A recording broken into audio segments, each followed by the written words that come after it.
आजी होण्याच्या कितीतरी आधी चिकीने आजी म्हणून आईच्या घुगऱ्या वाटल्या होत्या. नाशकास आरंभी ती मनी होती, मग मनुताई झाली, मनु मावशी झाली व शेवटल्या काळात आजीबाई झाली. सारी तिला आजीबाई म्हणत व ते नाव तिला शोभेही. येथील कवी कुसुमाग्रजांनी तिच्यावर एक सुंदर कविता लिहिली आहे.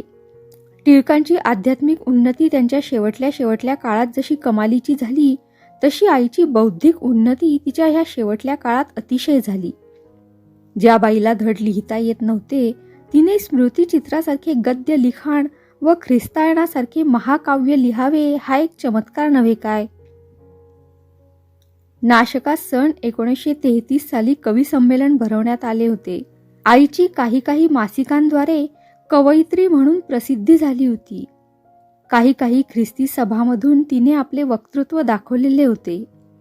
समाजसेविका म्हणून तिची प्रसिद्धी न बोलणाऱ्या न लिहिणाऱ्या जनतेने आयुष्यभर केलेली होती. परंतु ह्या कोणत्याही गोष्टींनी तिची प्रसिद्धी झाली नव्हती.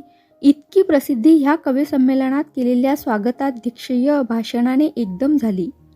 कवी संमेलनात ती जेव्हा आपले अस्खलित भाषण करू लागली, तेव्हा नाशकातील कितीतरी साहित्यिक आश्चर्यचकित होऊन गेले. भाषण संपल्यावर कित्येकांनी मुद्दाम येऊन माझे अभिनंदन केले. मुलांनी काही पराक्रम गाजवला म्हणजे आईबापाचे अभिनंदन करण्यात आलेले माहीत होते, परंतु असा प्रसंग फारच थोड्या मुलांना अनुभवण्यास मिळाला असेल. आईने आपले भाषण एकदाही कागद न उघडता अस्खलितपणे केले.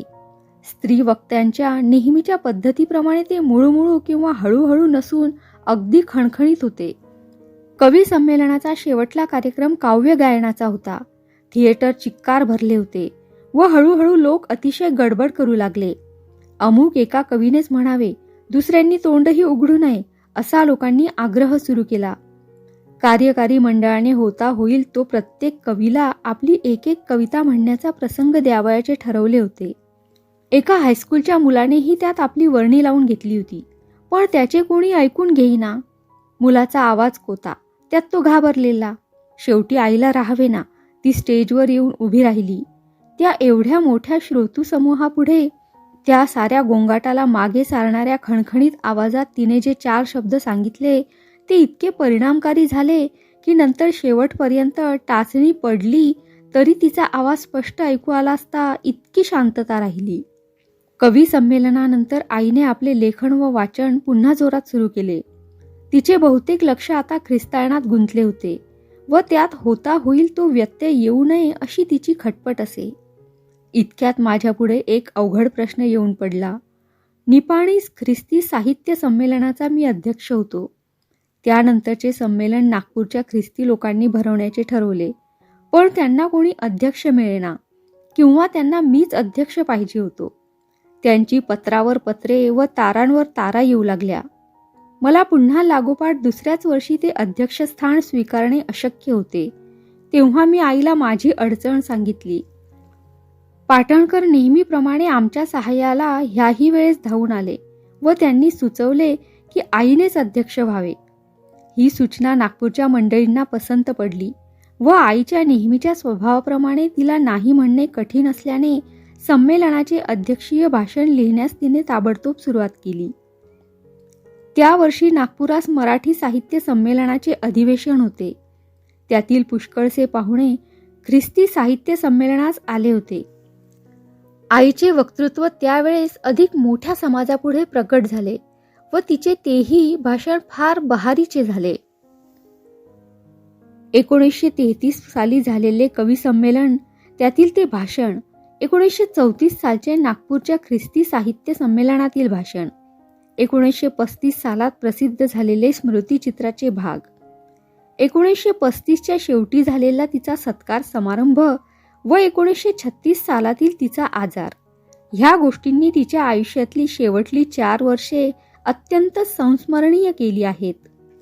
मुलगी, बहीण, आई व आजी ह्या नात्यांनी आयुष्यभर तिने जे भेटतील त्यांची जी करता येईल ती सेवा केली. ती करीत असताना उच्च नीच भावाचा तर प्रश्नच उरत नसे, पण तिला चुकून कधी किळस देखील आली नाही. टिळकांनी म्हटल्याप्रमाणे ह्या सृष्टीतील दिव्यपण तेच हे मनुजपण, असा तिचा विश्वास असल्याने आपण असे वागतो हे तिला ठाऊक सुद्धा नव्हते. ते वागणे हा तिचा एक स्वभावच बनून गेला होता. एखाद्या दिवशी सकाळीच आई बाहेर पडायची. घरातील प्रत्येकजण कामात गुंतलेले असल्याने दिवसभर तिची आठवण होत नसे. पण संध्याकाळ झाली, मग रात्र झाली म्हणजे काळजी वाटायला लागे. तिकडे आई कोणा मावशीकडे नाहीतर आत्याकडे तिच्या कोणा नातलगाची कोणी मैत्रीण अडलेली असेल किंवा बसलेली असेल, नाहीतर घरी येण्यास निघता निघता वाटेतच कोणाला ताप आलेला कळून परत फिरलेली असायची. पण तिला घरची काळजी मात्र अतिशय. घरी आम्ही ताटकळून काळजी करत बसलो असू हे तिला माहीत असे व अशा स्थितीत कोणाला तरी दादापुता करून तिने घरी पाठवावे व आपण अमुक अमुक ठिकाणी आहोत, काळजी करू नका असा निरोप धाडावा. माधव मनोहर आपल्या आठवणीत लिहितात, श्री टिळकांच्या समोरच माझे स्नेही प्रोफेसर जोगळेकर राहतात. गेल्या साली सौ कमलाबाई जोगळेकर खूप आजारी होत्या. कोणतेही परिचयाचे माणूस आजारी आहे अशी नुसती ओझरती वार्ता आईंना कळायचा अवकाश की मग आईंना काही क्षणभर घरी स्वस्थ बसवत नसे. मग ती वेळ कशी व कोणतीही असो आणि त्या आजारी माणसाचे घर कितीही दूर असो, आई लगेच तेथपर्यंत तशावेळी पायी चालत जायला निघायच्या. आई घरी नसल्या की त्या कोणाच्या तरी समाधानासाठी गेलेल्या असायच्या आणि मग काळ वेळाची, थंडी वाऱ्याची, आपल्या स्वतःच्या उतार वयातल्या सदा रुग्ण परिस्थितीची यत्किंचितही पर्वा न करता त्यांनी या आजारी माणसाच्या शुश्रूषेला प्रारंभ करावा. मग त्या आजारी माणसाच्या रुग्णशय्ये शेजारी आईचे आसन किती तास व किती दिवस स्थिरावेल हे काही कुणाला सांगता येत नसे. सौ कमलाबाई जोगळेकर आजारी आहेत असे कळल्याबरोबर स्वतः आजारी असून सुद्धा आई त्यांच्या समाचारासाठी आपल्या खोकल्यासह आल्या आणि लगेच झाला त्यांच्या शुश्रूषेला प्रारंभ. एकदा भर 12 वाजता शरणपूरच्या रस्त्यावर एका झाडाखाली आई जरा विसावा घेत असलेली तिकडून येणाऱ्या एका गृहस्थास दृष्टीस पडली. ओचे खोवलेले, पायात वाहणा, खांद्यावर पदर, हातात एका हिरव्या कागदाची घडी अशी आई तेथे सावलीला उभी राहिली होती. गृहस्थांनी विचारले, आजीबाई तुम्ही इतक्या उन्हाच्या कुठे निघालात? त्या हिच्याकडे जाऊन येते, तिला सिनेमाची जाहिरात मिळत नाही. आमच्याकडे हे लोक आणून टाकतात, तिकडे नेऊन टाक म्हटलं तर टाळाटाळ करतात. गृहस्थांनी जाता जाता मला ही गोष्ट येऊन सांगितली व मग मी आईला छत्री पाठवली. नाशिकच्या श्री सौ ताईसाहेब विंचुरकर म्हणतात, माझे त्यांचे आजी नातीचे नाते होते. बहुतेक ठिकाणी त्या आजीबाई म्हणून ओळखल्या जात होत्या व आमच्या स्त्री मंडळाच्या पण त्या आजी होत्या. त्यांच्या प्रेमळ स्वभावामुळे त्या सर्वांना हव्याशा होत्या. त्यांना कुठेही जावयास मज्जाव नसे. गरीब श्रीमंत, लहान तरुण, वृद्ध अशा सर्व मंडळींना त्या प्रिय असत व जेथे जातील तेथे त्यांचे स्वागत होत असे. त्यांच्या उपदेशाची मला आता पावलोपावली आठवण होते. त्या नेहमी म्हणत, अगं दुसरे कसेही वागले तरी आपण नेहमी त्याच्याशी चांगले वागावे.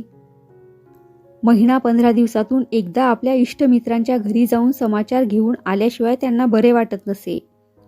त्यांना नाती, लेकी, सुना यांचे फार कौतुक असे. काही नवीन घातले किंवा घरात पाहिले की त्यांना आनंद होई व अत्यंत आपलेपणाने त्या चौकशी करून समाधान व्यक्त करीत. दुसऱ्याच्या उपयोगी पडण्याची तर त्यांना भारी हौस. कोणाला औषध करून दे तर कोणाला घरी सोबत निजावयास जा, आजाराच्या सोबतीला जा तर कोणाला बाई पाहून दे, असे अनेक व्याप त्यांच्या मागे सदा असायचेच. ऊन, पाऊस, तहान, भूक सर्व बाजूला ठेवून दुसऱ्यांची कामे त्या फार आस्थेने करीत. आमच्या स्त्री मंडळाच्या सभेला त्या नेहमी हजर असायच्या. त्यांना आमचा फार अभिमान असे. एकदा दुसऱ्या गावच्या एक वयस्कर बाई मंडळात भाषण करायला आल्या होत्या व त्यांनी बोलताना आम्हा तरुण स्त्रियांवर बरेच कोरडे ओढले. त्यांचे भाषण संपताच आमच्या आजीबाई उठल्या व आवेशाने त्यांनी आमच्यावरील आक्षेप खोडून काढले व सर्व मुली खऱ्या आर्य स्त्रिया असून अत्यंत सुशील आहेत असे प्रतिपादन केले. आजीबाईंनी आमची बाजू घेतली तेव्हा आम्हाला किती आनंद झाला असेल बरे. खऱ्या आपलेपणाने वागत असता त्या आम्हाला परक्या कशा वाटतील. आमचे कोठे चुकले तर मात्र आम्हाला त्यांची बोलणी पण खावी लागत असत. एकदा सभेत एका प्रोफेसर साहेबांना व्याख्यान देण्याकरिता विनंती करावयास मंडळांच्या सेक्रेटरी विसरल्या. आता काय करायचे? आयत्या वेळी प्रोफेसर साहेबांना विनंती करण्याचे धाडस आमच्याने होईना, कारण अगदी वेळेवर कोण हो म्हणणार.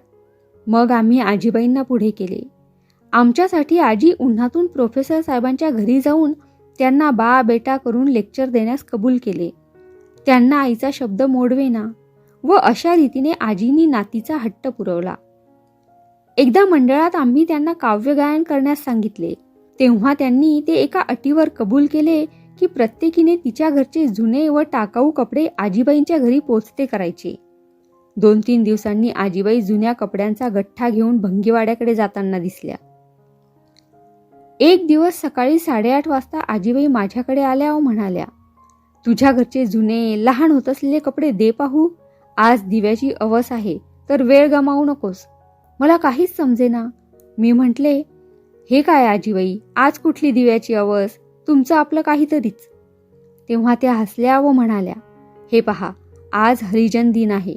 वर्षातून एक दिवस त्या लोकांना आंघोळी कपडे व खाऊ घालून कौतुक करायचे. दिव्याच्या अवसेला नाही का आपण ठेवणीतल्या समया काढून स्वच्छ करीत. अगदी तसेच आहे हे. आईला कोणतेही काम मनापासून करायला आवडे.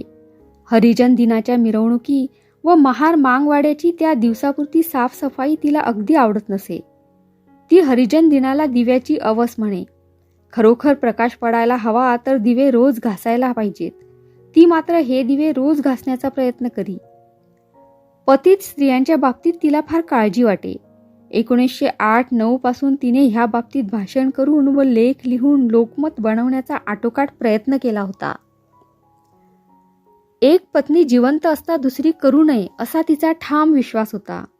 त्यासाठी तिला अगदी स्वतःच्या मुलाप्रमाणे प्रिय असलेल्या माणसांशी तिने तंटे केले. त्यांचे खरोखरच कान पिरगाळले. त्यांनीही जरी करायचे तेच केले तरी आईच्या कानपकडीने ते बुजून गेले नाहीत. उलट त्यांच्या मनात तिच्याबद्दल असलेला आदर व प्रेम ही तिच्या निस्पृहपणाने द्विगुणित झाली असे मला खात्रीपूर्वक वाटते. आईला मुलगे मुली नातवंडे तेव्हाच सापडायची. तसे सोपानदेव चौधरी यांचे झाले. त्यात ते आमच्या समोरच राहण्यास आले. तेव्हा ते 5 पांडवांपैकी एक बनले. एक दिवस आई सोपानदेवांकडे निजली होती. रात्री 2च्या सुमाराला तेथे ती उठून लिहायला बसली. लिहिता लिहिता तिला आठवण झाली की आदल्या दिवशी आपण आपल्या लिखाणाचे बाळ शांती सदनाच्या ओसरीवर टाकले. ती तशीच उठली.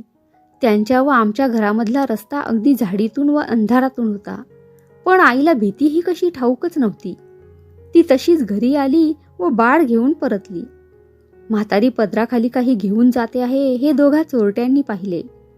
ती झाडीत जाताच तिला ते आडवे झाले. पण आई दचकली नाही की भ्याली नाही. तिने त्यांनाच दडावून काय पाहिजे म्हणून विचारले. त्यांच्यापैकी एक जण म्हणाला, काही नाही, आम्हाला वाटले चोर आहे. आई म्हणाली, काय रे, चांदण्या रात्री कोणी असा चोर उघड उघड चोरी करील का? ते दोघे त्यानंतर निघून गेले. दुसऱ्या दिवशी तिने आम्हाला ही गोष्ट सांगितली. सोपानदेवांकडे एक दिवस एक कविमित्र पाहुणे आले होते. ते मध्यरात्री जागे झाले. आज चाललेले संभाषण त्यांना स्पष्ट ऐकू येत होते. तेही घाबरले, पण सकाळपर्यंत काही बोलले नाहीत. अरे सोपानदेव, उठ बाबा, बन्याची चिन्ह काही ठीक दिसत नाही. जरा ब्रँडी असली तर दे पाहू. आई, तुम्ही केव्हा उठलात? अरे सारी रात्र मी जागीच आहे. बन्या माझ्या मांडीवरच आहे. बन्याला ब्रँडी पाजली. बन्या जगला. सकाळी पाहुणे विचारतात, कोण आजारी होते? सोपानदेवांनी आजाऱ्याला त्यांच्या पुढे धरले. तो बन्या बोका होता. आईचे प्राणी मात्रावरही खूप प्रेम आहे. आमचा एक कुत्रा होता. त्याच्या संबंधीची आठवण आईच्या शब्दात देतो. म्हशी गेल्या, कोंबड्या गेल्या, पोपट होता तो उडून गेला. आता राहता राहिला ब्लॅकी कुत्रा व त्याची बायको. ब्लॅकी आमच्याकडे 13 वर्ष होता. एक कुत्री राहुरीस आमच्या घरी व्याली. त्यातील एक पिल्लू आम्ही ठेवून घेतले होते. 4 वर्ष एक कुत्री ब्लॅकीजवळ राहिली. शेवटी तो मेल्यावर तीही अन्नपाणी सोडून मरून गेली. ती रात्रंदिवस आमच्या वाडीत राहत असे. ब्लॅकी म्हातारा झाला तेव्हा त्याला शारीरिक पीडा फारच होऊ लागली. पण चंपी मात्र त्याला सोडून कुठेच जात नसे. ब्लॅकी करता खाट शेगडी आणवली होती. त्याच्या अंगाला मी औषधे चोळी. लोक हसत. पण तो कुत्राही सारे माणसासारखे करून घेत असे. डोळ्यात औषध घालणे, पोटात घेणे, खाटेवर पडून राहणे हे सोपस्कार तो करून घेई. दुःख फार झाले म्हणजे तो कुठे. तशी चंपी धावत धावत घरात येऊन माझा पदर ओढून मला त्याच्याकडे घेऊन जाई. एक दिवस दुपारच्या 2च्या सुमाराला चंपी आली व मला बाहेर घेऊन गेली. मी पाहते तो फारच कण्हत होता. मला पाहताच तो खाटेखाली उतरला. त्याने माझे पाय चाटले व तेथेच पडून प्राण सोडला. त्याची 4 लहान पिल्ले त्याच्या अंगावर उड्या मारू लागली. चंपी मोठमोठ्याने गळा काढून रडू लागली. टिळकांना व मला हा देखावा पाहावेना. आम्ही तिला आतल्या खोलीत कोंडले व ब्लॅकीला तसेच कंपाऊंडात पुरले. पण चंपी सुटताच तिने ती जागा शोधून काढली व पुढे महिनाभर तेथे बसून ती रडत असे. तिने अन्न पाणी वर्ज्य करून शेवटी दुःखाने प्राण सोडला. धन्य बिचारी. सोपानदेवांच्या शेजारी एक गृहस्थ राहत असत. त्यांचा पुतण्या वयाने 18 वर्षाचा झाला होता, पण बुद्धीने 3-4 वर्षाचाच राहिला होता. लहानपणी टायफॉइड होऊन त्याचा परिणाम त्याच्या मेंदूवर झालेला होता. आईला त्याची फार कीव येत असे. तिने रोज सकाळी त्याला फिरायला नेऊन शिक्षण देण्याचे ठरवले. आईने त्याला म्हणावे, "हां बिंदू, हे झाड कसले? वडाचे." पण ते असायचे पिंपळाचे. दुसरे झाड वडाचे असले की बिंदूने हटकून पिंपळाचे म्हणून उत्तर द्यावे. "आई, तुम्ही कशाला खटपट करता? आबासाहेबांनी करता येईल ते सारे केले आहे. काही करायचे ठेवले नाही. तुम्ही वडाचे झाड दाखवले की तो पिंपळाचे म्हणतो, की तुम्ही पिंपळ दाखवला की तो वड म्हणतो." यावर आई म्हणाली, "अरे त्यांचेच काय घेऊन बसला आहेस? मोठमोठे लोक सुद्धा वडाची साल पिंपळाला लावतात आणि पिंपळाची साल वडाला लावतात. हा तर बोलून चालून पोरच आहे.